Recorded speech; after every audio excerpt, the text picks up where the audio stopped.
Assalamu alaikum hürmetli vatandaşlarım. Bugünkü leksiyalarımızı anlatımız, sözlerimiz. Leksiyada sizi gacırızı Washington'da sözlerimiz. Bugün ben qattiq quruqsiq o'qulavatdı keçirenler. Ben şundaqla sizlerden hürmetli vatandaşlarım ümit qilman ki bugünkü leksiyaga artıq e'tibor beringlar ve ko'proq diqqat qilinglar, tahlil qilinglar, analiz qilinglar.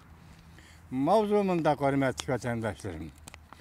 Prezident Trump bu qatam rastilla ching'i chiqdi. Mavzuluq maqol 2-ayning 1-kuni Jungoga nazar tor betida e'lon qilindi. Abtor Xefu maqol mundaq boshlandi. U vaqtda Prezident Trump Amerika Jungo savdosidagi tengsizlik masalasini o'zidan burungi sobiq prezident Obamadan ko'rgan. Haqiqiy bosh jinoyatchini ayblabmi qo'ymagan. Prezident Trump mundaq degan edi. Amerika Jungo hozir bekla adolatsiz. Amerika Jungo savdosi hozir bekla adolatsiz. Bekla tengsiz munosabat ichidagi savdodir. Gerçi şundak bolsa men Jungo'dan görmeymen. Gerçi şundak bolsa mu men Jungo'dan görmeymen. Lekin Prezident Trump Jungo'nu ziyaret kılıp Amerika'ga qaytib kelgendiğin keyin tuyuksuzla özgerdi. 1-ayning 22 günü Prezident Trump hükümeti chet elning adolatsiz savdosiga jazolash xarakterlik tadbir qo'llanish buyruğunu tasdiqladi. Birinci zarba Jungo'ga qaratıldı. Cümleden 301. madde boyunca tekshirish, 201. madde boyunca jazolash, yuqori normali qo'g'dash xarakterlik tamojni beji. Amerika tamojnisi 4-oyda bu yil quyosh energiya batareyasiga 30% boj qo'ydi. Jungoning kir olg'ulariga 50% boj qo'ydi. Amerika 232. maddeni qo'llanib, Jungoning plat tömür mahsulotlari va alyumin birikma mahsulotlariga davlat bexatarligi bo'yicha tekshirish elib berib, 4-oyning oxirida jazolash qarorini e'lon qildi. Undaqsa bu qatam o'zining g'ichirligini anglaysiz, lekin o'zidan tushgan odamni ko'rmaysiz degandek bir ish bo'lib qolishi mumkinmidi? Yo'q, hargiz. Bu qatam Prezident Trump hukumatining harakati intayin zo'r deb hisoblayman, deydi maqola yozuvchi.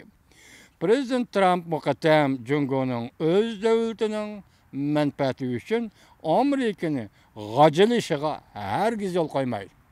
Prezident Trump hukumati bu qatam Jungoning o'z davlatining manfaati uchun Amerikani g'ajilishiga hargiz yo'l qo'ymaydi. Oldi bilan Prezident Trump hukumati Jungoning Amerika qaratgan iqtisodiy xirislarini davlat bexatarligiga qilingan xiris deb o'xshash e'lon qildi. 12-ayning 18 kuni o'tgan yili Prezident Trump tunji qatam davlat bexatarlik strategiyasini e'lon qilib, Jungo bilan Rossiyani eng muhim raqiblar qatoriga tizib qo'ydi. Amerikaning ta'sir kuchiga, qimmat qarashlari va boyligiga xiris e'lon qilmoqchi bu davlatlar dedi. Bundaq deyish Jungo'ni eng muhim strategik raqobatchi, raqib va umumyuzlik yoshirin tahdid deb bekitishga barobar edi.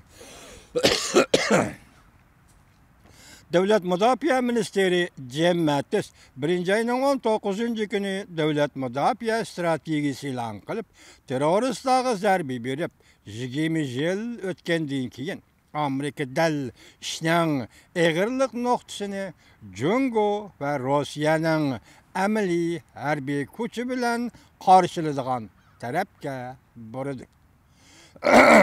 Diqqatim uchun qaysi bir o'qiy vatandashim 20 teröristlarga zarbe berip 20 yıl ötkendiğinken Amerika Koşmuş Ştatları bel işinin eğerlik noktasını Jungo ve Rusya'nın ameli harbiy kuchu bilan qarshilashadigan tarafga burdi. Bu strategiya Amerika kelgusi bir necha yilda ishlaydigan xizmatlardir. Bu strategiya Amerika kelgusi bir necha yilda ishlaydigan xizmatlardir. Onundan başqa Amerika Jungoni bozor egaligiga o'tgan davlat bo'lishdan texiyroq deb rasmiy jakarladi. Amerika qo'llab Jungoni Dunyo savdo tashkilotiga elib kirish voqealarini xato dedi. Jungo Dunyo savdo tashkilotiga kirib 15 yil o'tganda shu kundan boshlab Jungo tabiiyla bozor egaligiga o'tgan davlatlik o'rniga ega bo'ladi deb hisoblagan edi Jungo. Lekin ish undaq bo'lmadi. Amerika, Yevropa, Yaponiya bu o'rinni Jungoga berishni rad qildi. Bundan keyin shunga Amerika qoidaga xiloflik qilguvchi aldamchini iqtisod tajovuzchisi ko'rib turib ko'rmasga soladigan davlat bo'lolmaydi. Bundan keyin Amerika qoidaga xiloflik qilguvchi aldamchini iqtisod tajovuzchini ko'rib turib ko'rmasga soladigan davlat bo'lolmaydi. Şimdi Amerika Jungo Kompartiyasini bevosita tanqid qilib, Jungo hukumati va Jungoning siyosiy tuzilmasi iqtisod taraqqiyoti jarayonida zo'r darajada burmalash rolini o'ynadi deb ko'rsatdi. Qisqasi Jungo kunlarni bearomlik ichida o'tkazishga boshladi. Amerika Jungodan yuz o'rgandan keyin Yevropa ittifoqi tökme qilib setishga qarshi turish qonunini yil oxirigacha tamomlaydi. Jungo yana zarbaga uchraydi. Bu yil 3-oyda Yaponiya yetakchiligida TPP savdo kelishimi Chili davlatida imzolanadi. Jungoni savdo tijoratda qo'rshav elish ko'rinib turibdi. Jungoni savdo tijoratda qo'rshavga elish ko'rinib turibdi.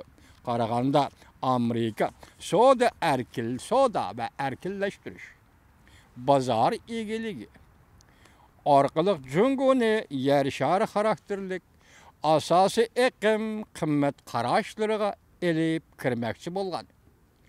Barliq g'oya va tirishchanlikdan bugun voz kechdi.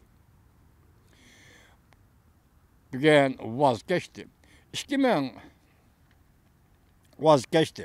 Savdo urushini belgi qilgan yangi so'q munosabatlar urushi 2018-yil reaksiya davriga kirdi.